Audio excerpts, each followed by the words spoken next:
All right, here we go today with Karen Kane. It's Monday. Monday, motivate and elevate. Motivate and elevate. So it's all in the mindset. So mindset, motivate, elevate. Because when you're motivated, then you can elevate your mood, your energy, right? If we aren't motivated and we just sit in one place, we don't move our bodies, we don't psych ourselves up, we're not, doing anything, then we can we're not elevating, right? So it's like an elevator, What's that quote about sometimes when you're on the elevator and you're going up, meaning like if you're changing in your life, sometimes you got to let people off. And that's all the time, really. If you are on a soul journey, oh my gosh, what is that? Do you believe in a soul?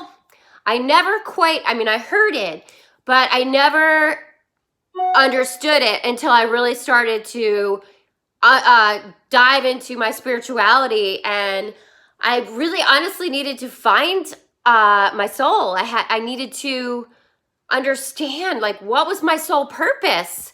Why am I here? Because I literally was like a robot. Wake up, drop kid off school, make lunch, It was like I was freaking programmed. And the programming did keep me unmotivated. I wasn't motivated when I was working for somebody else. If it was like really working for somebody else, I guess I could okay, so that's why. If you ever see my resume, there's like 50 jobs on my resume because I try things. I used to think, okay, I need a job. Oh, I just need a job like right now. And then, this job is making me crazy. It's like bringing me down, depressing me. And then I would drink and, I would just, my mood, and I would lose motivation. And then I would just kind of like, my energy was so low. I never, ever could smile like this. I never had the passion that I have now. And, it's interesting. I was just thinking about it, looking at the clock. So today was Monday. It was a rainy, cold day where I was. And I probably, if I had been going to a job that I didn't like, I definitely would have been not motivated and really kind of down. But it's all how you perceive it, right? So nothing's permanent. Everything is temporary. And if I knew that job that I hated wasn't permanent, and also know that I could create a job or find the job that I would enjoy more, then it's not so bad, right? So life is what you make it. And I used to be the robot. My name is Karen, and I am a robot because I am programmed to think I need to live my life a certain way. My whole life I listen to everybody else except for my soul's calling.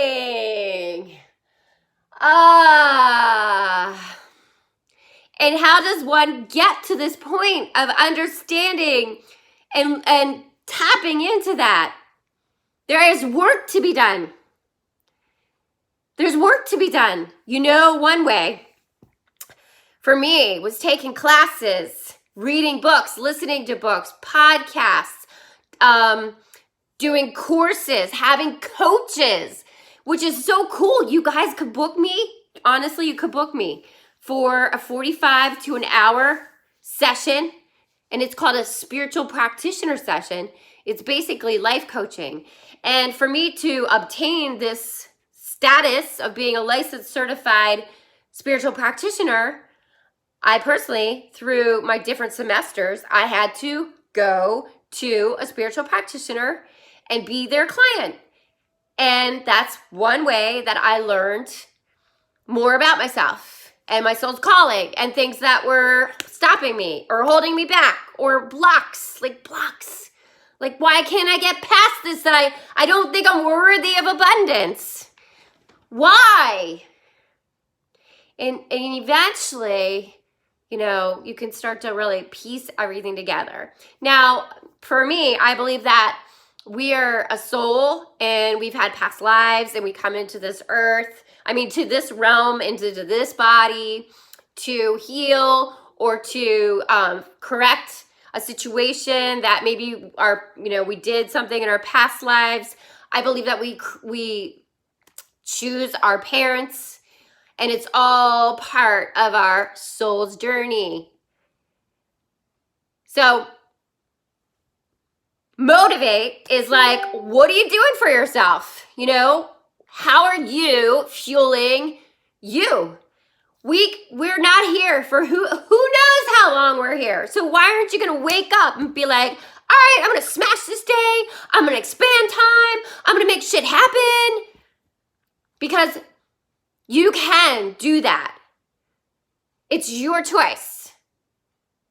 So I had some interaction today with somebody, and it was like blame, woe is me, lack, blah, you're pissing me off, you're this, that, blah, blah, blah, blah, blah, blah, blah. Or like, hey, you wanna fight? You wanna fight? Cause my ego's ready, man. My ego's ready.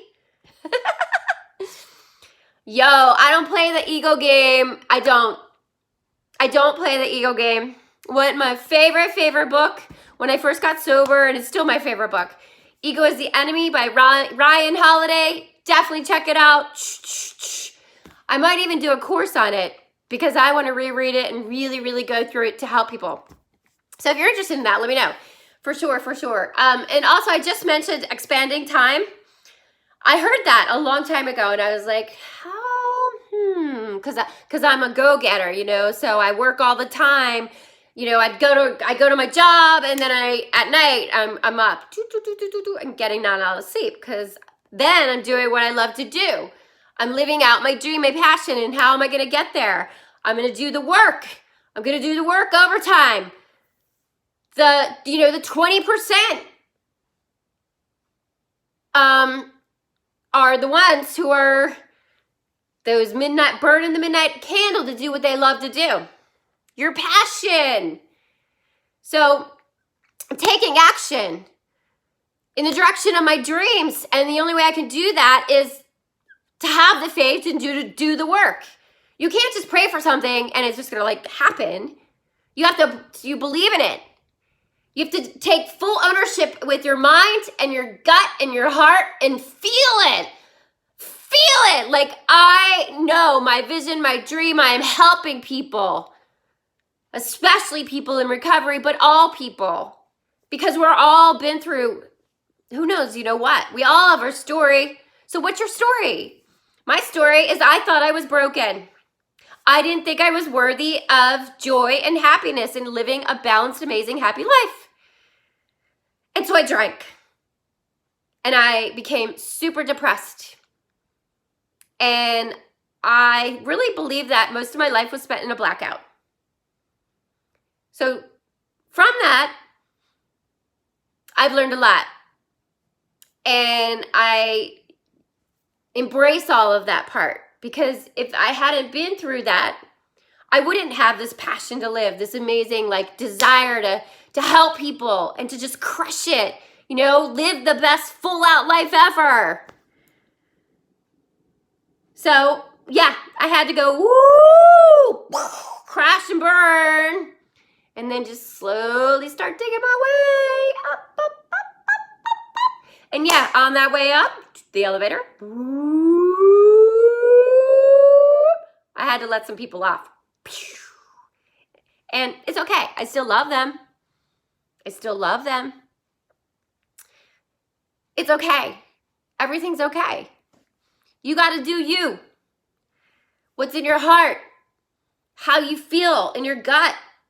That's the important stuff. And I believe in you. Because I believe in humans. All humans.